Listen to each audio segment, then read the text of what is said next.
Does anybody else think Washington, D.C. is just a complete waste of time?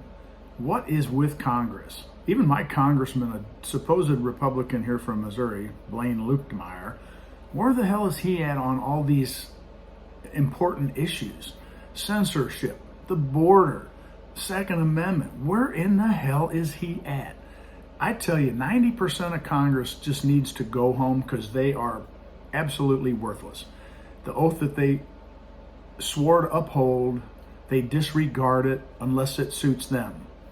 They're supposed to represent us, but all they do is represent themselves and their families. All you have to do is look at sleepy Joe Biden, because his family is rich on a senator's, vice president, and now a president's salary. That just doesn't happen. They don't make that much money. What are we going to do? I mean, these guys, they won't pass a budget. They want one of these continuing resolutions where all this pork barrel spending just continues and they add to it. The debt is going through the roof. Taxes are way up. Look at the cost of stuff.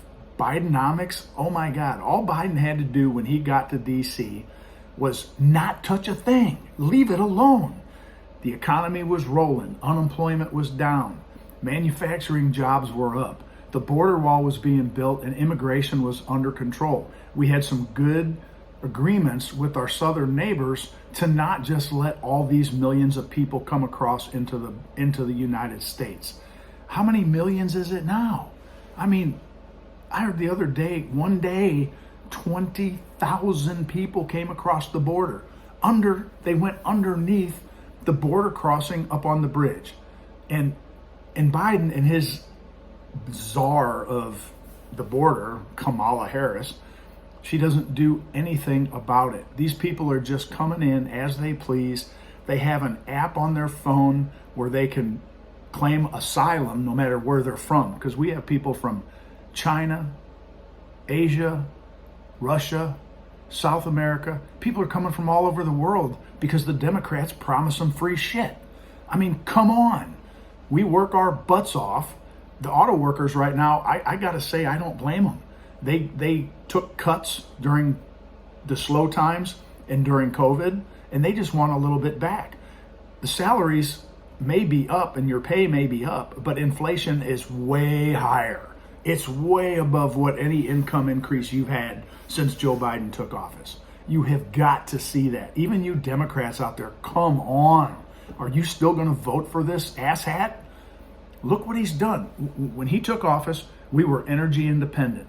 Gas and diesel was at very low prices. The border was secure. The economy was rolling. Jobs were up. Things were going good. And then as soon as Biden took office, what does he do? He shuts down the Keystone Pipeline. He shuts down all these drilling leases in the Arctic and Alaska. He cuts off our supply, and then he goes out and he blows up the damn pipeline from Russia to Europe. That helped everybody, didn't it? I mean, it's just incredible. And the media, they still want to blame the Republicans. They want to blame Trump. And this is all on Joe Biden.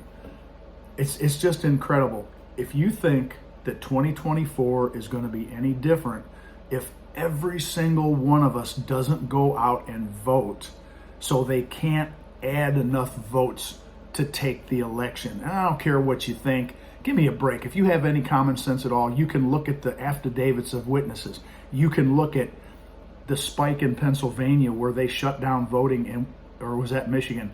And when the voting came back on, Biden had gotten 100,000 more votes. Trump had gotten like 5. How does that happen? It's statistically impossible for that to happen. So if you don't get out and vote, and Democrats keep the Senate, and they somehow pull out the presidency again, America is done. I feel so sad for my kids and my grandkids, because they're going to have to grow up in this third world shithole after everything is done. Because, folks, it's not getting better. Everybody has to stand up and fight for it. It's just not going to happen. Remember the old saying, freedom is just one generation away from being gone? Well, that's exactly what we're talking about. The The government will not seal up the border. Even Democratic mayors and governors in these cities that at the beginning of all this were like, oh, we're a sanctuary city. Bring us your cold, your huddle with us. We will take care of you. Now they're even screaming to stop. We can't do it. They realize they can't afford this. They can't house these people. They can't feed them. They can't give them phones. They can't give them cell phones. And besides, look at the crime surges in these areas. Democrat mayors, they don't enforce the law.